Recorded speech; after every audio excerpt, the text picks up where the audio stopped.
Baseball in the Boroughs is brought to you by Verizon. The Mets took Game 3 of the Subway Series on Tuesday night, and I was at that game. Yankees fans, this team continues to struggle, and they're just not the same squad that they were at the start of the season. So we're going to break down some numbers on why the collapse with Ryan Garcia, Yankees content creator for Empire Sports Media. Ryan, thanks for hopping on with this, man. You got the numbers, man. Help me make sense of what the freak is going on with this team. So you ready to go? Yeah, it's certainly been an interesting run, hasn't it? Yeah, it's interesting to say the least. We're going to go back to something that Mets pitcher Luis Severino said a couple days ago or a week ago when talking about how the Yankees only have two bats in that lineup. Judge and Soto versus the rest of the lineup. Do you have any numbers for us that kind of back what Severino said, or do you have some numbers that call cap on that?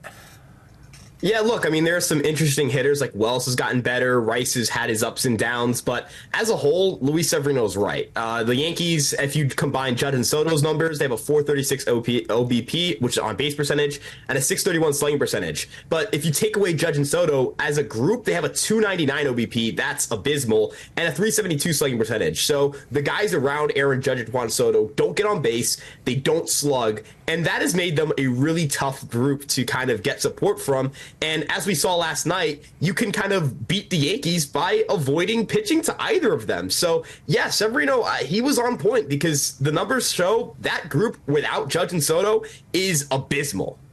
Last night, Soto 0 for 4 with the walk, Judge 0 for 1 with 4 walks, and he got K'd pretty much with the game on the line. You think Carlos Mendoza pretty much put out the blueprint on how to beat the Yankees, and do you think that he makes any changes to the lineup for tonight's game?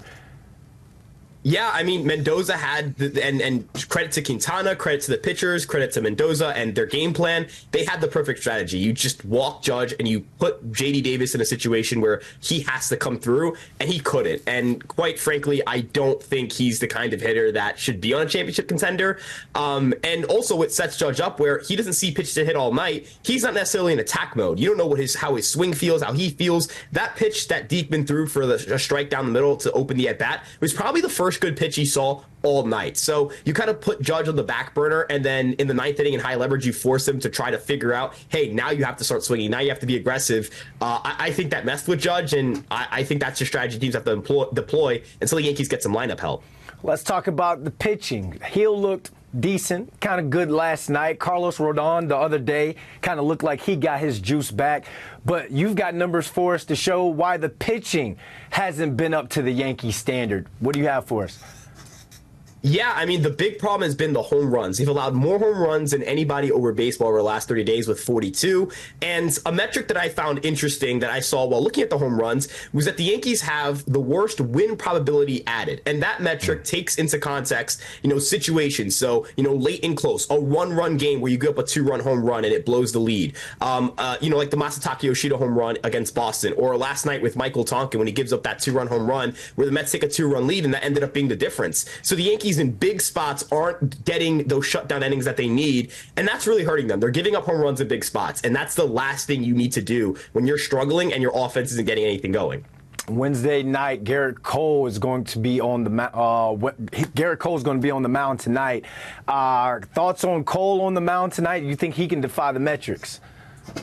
Yeah, I mean, Cole's been really good over his last 4 starts. It's a 2.95 ERA. The fastball velocity is up. It's slowly creeping over 96 miles per hour, which is awesome to see. It's good to see him rebound. But this is a big start because now you want Cole to settle from, this is a hot stretch, to this is the norm. Because he's the reigning Cy Young winner. He's missing a ton of bats. He's struck out over 31% of batters he's faced. The walk rate has come down dramatically to 5.5%.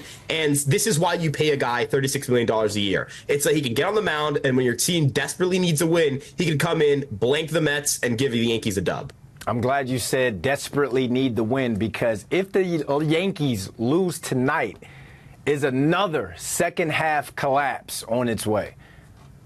Look, the Yankees are always going to be judged on October, and what the Yankees do in October will define their season, but it's not looking pretty right now, and they have a lot of holes that they need to address at the deadline.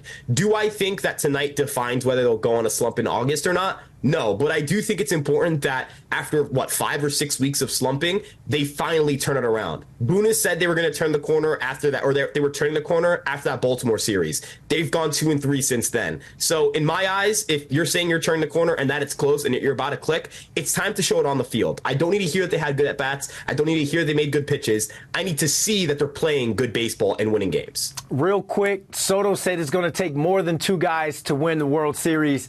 You think he's mentally checking out? You think he's had enough already? No, I think he's just stating the obvious that, if this team is going to get to where they need to go, they need games like the game on Monday where Austin Wells contributes, Anthony Volpe contributes. And, end of the day, I think, Soto wants to win a World Series. He wants to win. And I think he understands too, right? This team's in a playoff spot. They're 1.5 games out of the division. In a sense, it is actually in front of them for them to turn this season around. But it's on the guys outside of Soto and Judge to step up and start performing, because you're going to start running out of time. The Orioles won't play bad baseball forever. Once they turn it around, they could bury you in the division.